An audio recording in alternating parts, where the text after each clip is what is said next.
Hey everyone, it's Lexie. So in today's video I'll be sharing with you all the books that I plan on reading in the month of January. So I'm still off for school for a little bit for the first couple weeks. I go back to school officially on the 19th and I know it's just going to be a crazy busy semester. So I'm utilizing the first couple weeks of January to just get as much reading done as possible. So these are the books that have been on my shelves the longest. So most of these I actually ended up getting in November, and one of them was one that I got this month, which is, or in December I should say, that I got for kind of over December. So yeah, these are ones that I'm really excited about, and I feel like they're kind of all over in terms of genre, which I think makes it a lot of fun.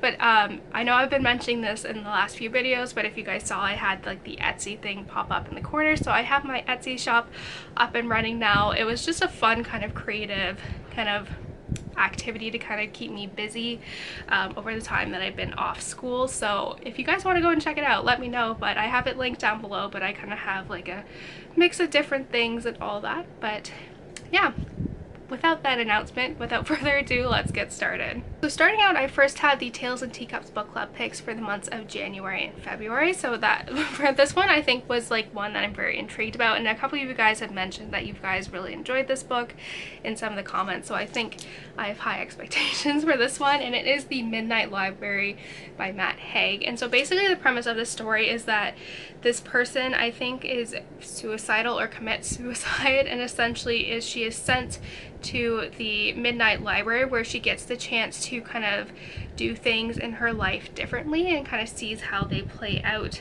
and and it says, before time runs out, she must answer the ultimate question: what is the best way to live? And I think this one just sounds super interesting. Like I said, so many of you have said that you've enjoyed this book even before I even mentioned that it was going to be a book club pick, so I have high expectations for this one. But yeah, it seems really interesting too, so I'm hoping to kick off the 2021 book club to kick it off on a good foot. So this is one that I just picked up actually today, and I've been slowly making my way through it, and it is A Promised Land by Barack Obama. This is one that I want to get out of the way within the first week of January, because it's very dense and very heavy. But I don't think I need to explain what this book is about. You guys probably already know, but it covers the first, basically his early years to the Osama bin Laden assassination, and so this is volume 1 of 2.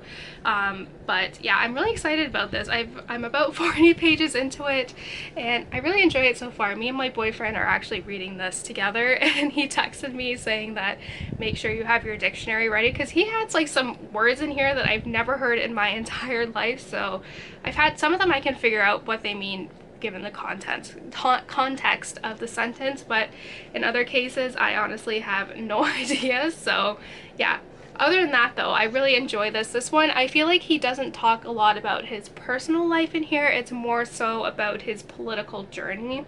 It doesn't go as personal as Michelle Obama's Becoming book, but nevertheless I still really enjoy this, and I think it's just really interesting. He's a very good writer from what I've read so far. But yeah, this one is a beast that I just want to check off my list, because I know once school starts, this one will take me forever to finish. So this is one that I'm really excited about. It's been on my shelf since November, and I just honestly want to finish it. And it is just pick it up. And it is The Invisible Life of Addie LaRue by Schwab. I feel like I've been talking about this book a lot, but I'm very intrigued by it. I haven't read anything by Schwab, so this is my first book of hers. But I never was really interested in any of her other books or series, but this one really stood out for me. But it's about this woman who's getting forced into this marriage, and so on her wedding day she ends up making a deal with the devil that she doesn't want to belong to no one. She is her own person. She doesn't want to have any ties to anyone, and so being the devil, he kind of makes this kind of a tricky bargain. So in exchange for having her wish, she is not remembered by anyone. No one. She doesn't die.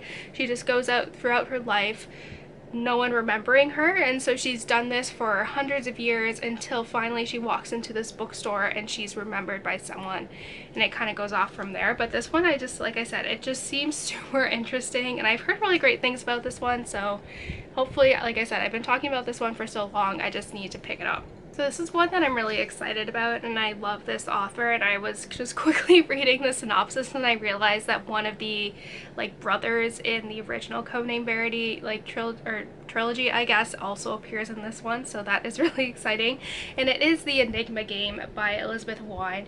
And so this one follows a woman, or I guess a young woman, who escapes to a small village in Scotland where she is caring for an elderly German woman during World War II in order to escape the Blitz and all that after her parents were killed. And so her paths ends up crossing with some of the people who are part of the war effort when this German soldier kind of ends up coming into their town under mysterious circumstances, and it leads them to the, like, eventually provides like the key for the, I think it's like, it provides like implants a key that leads the main character to an unparalleled discovery, an Enigma machine that translates German code. And I think this one will be a lot of fun. I've loved Elizabeth Wein's kind of Codename Verity kind of world that she's created. Now that I realize that it has a connection with like the original people in there, I'm super excited about that, so that will be a lot of fun. But yeah, I love Elizabeth Wein, and like I said, super excited for this one. So this is one that I have high expectations for because I read one of her other trilogies that was outside of my comfort zone, but it ended up being probably one of my favorites of all time. And so this one is The Awakening by Nora Roberts, which is the Dragonheart Legacy trilogy, book 1. And so it says, I'll just read the little blurb at the top. So in the realm of Talum, a teenage warrior named Keegan emerges from a lake holding a sword representing both power and the terrifying responsibility to protect the Fae. In another realm known as Philadelphia, a young middle school teacher has just discovered she possesses a treasure of her own. So I think it's like how these two kind of worlds are connected, and I think it has like a dragon component as well. But I've really loved a lot of Nora Roberts' kind of fantasy trilogies. I love her Cousins O'Dyer trilogy. I love the Year One trilogy. So I'm really excited for this one as well. So I think this one will just be a lot of fun, and I'm ready to just immerse myself in this world. So that's it, guys. I hope you guys enjoyed this video. Let me know in the comments below what some of the books that you will be reading this month and all of that fun stuff. So yeah, thank you guys so much for watching. Don't forget to give this video a thumbs up, and I will see you guys next time. Bye, guys.